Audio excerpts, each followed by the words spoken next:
मैं हूं डॉक्टर मूसा खान काजी और आज हम बात करेंगे डायबिटीज़ मेलाइटस की मेडिकेशंस के बारे में। डायबिटीज़ मेलाइटस क्यों होता है और ये किसे कहते हैं? जब आपके वजूद में शुगर का मेटाबॉलिज्म या कार्बोहाइड्रेट का मेटाबॉलिज्म ख़राब हो जाता है, जिससे आपके ब्लड में शुगर बहुत ज़्यादा हो जाता है और अगर ज़्यादा देर तक रहे तो उससे आपको डायबिटीज़ मेलाइटस हो सकती है। अगर किसी का ब्लड शुगर लाइफस्टाइल मॉडिफिकेशन जैसे कि वेट लॉस से या ज़्यादा वेजिटेबल खाने से और एक्सरसाइज करने से इम्प्रूव नहीं होता तो फिर आपको मेडिकेशन यूज़ करना होगी। दूसरा एक फैक्टर है जिसे हम हीमोग्लोबिन A1C कहते हैं, जो आपके खून में होता है और वो हमें 3 महीने का ब्लड ग्लूकोज के बारे में इंफॉर्मेशन देती है। अगर किसी का A1C 6.5 से हाई है तो वो डायबिटिक है और उनको लाइफस्टाइल मॉडिफिकेशन के साथ साथ मेडिकेशन भी स्टार्ट करना होगी। डायबिटीज़ मेलाइटस के 2 टाइप्स थे, हमने अपने पिछले वीडियो में इसके बारे में बात की।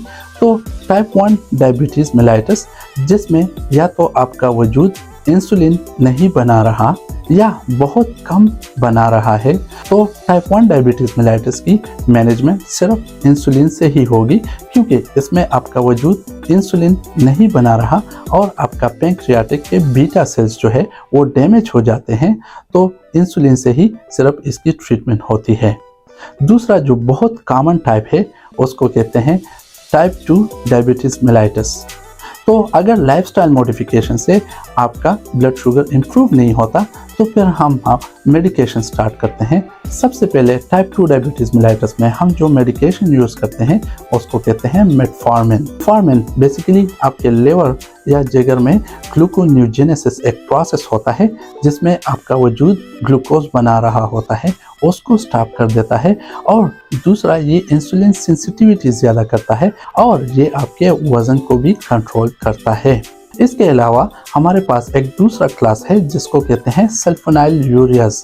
उनमें से ग्लिमेपिराइड, ग्लिपेजाइड इंसुलिन सिक्रीशन में हेल्प करती है और इंसुलिन को ज़्यादा करके आपका ब्लड शुगर कम करके आपके डायबिटीज़ को रोकने में मदद देती है। तो अगर किसी का ब्लड शुगर कंट्रोल नहीं है मेटफॉर्मिन और सल्फोनाइल यूरियाज के इस्तेमाल के बाद भी, तो फिर हम इंसुलिन सब-क्यू इस्तेमाल करते हैं। इंसुलिन सब-क्यू लॉन्ग एक्टिंग फॉर्म में आप रात को 1 इंजेक्शन लगाते हैं और इसके साथ साथ आप इसको मैनेज भी करते हो according to your blood sugar. Short acting insulin है जो आप 3 बार खाने के साथ इस्तेमाल करते हो, जिससे आपका ब्लड शुगर काफ़ी हद तक कंट्रोल हो जाता है। इसके बाद एक दूसरा बहुत अहम क्लास है जिसको GLP-1 एगोनिस्ट कहते हैं। उनमें सेमाग्लूटाइड, लिराग्लूटाइड और ये मेडिकेशन आपके इंसुलिन को इंक्रीज करता है, जिससे आपका ब्लड शुगर कंट्रोल हो जाता है। और ये मेडिकेशन FDA अप्रूव्ड है वेट लॉस के लिए, मतलब वज़न कम करने के लिए भी ये मेडिकेशन अप्रूव्ड है।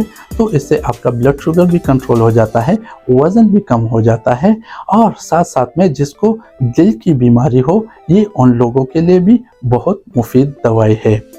इसके अलावा हमारे पास और भी बहुत सारे क्लासेस हैं, जैसे कि DDP4 inhibitors, SGL2 inhibitors, 1 glucosidase inhibitors. मुख्तलिफ दवाइयाँ हैं जो हम मुख्तलिफ कंडीशंस में इस्तेमाल कर सकते हैं।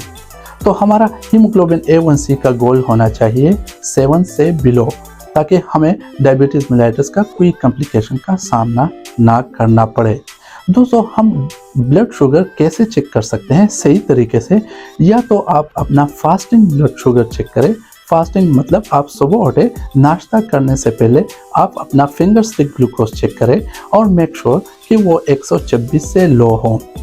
अगर 126 से ज़्यादा है तो मतलब ये है आपका ब्लड शुगर बेटर कंट्रोल नहीं है।